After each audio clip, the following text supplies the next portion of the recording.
moartea cuiva drag, schimbarea locului de muncă, presiunea socială, dar și alte cauze care țin de construcția internă sunt doar o parte din factorii care ar putea declanșa stări anxioase.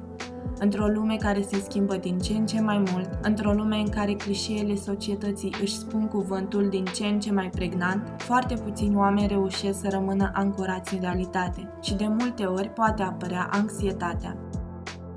Anxietatea poate fi caracterizată prin anticiparea unui pericol mai mult sau mai puțin probabil, mai cu seamă o stare de teamă și grijă continuă, resimțită de fiecare individ în mod diferit.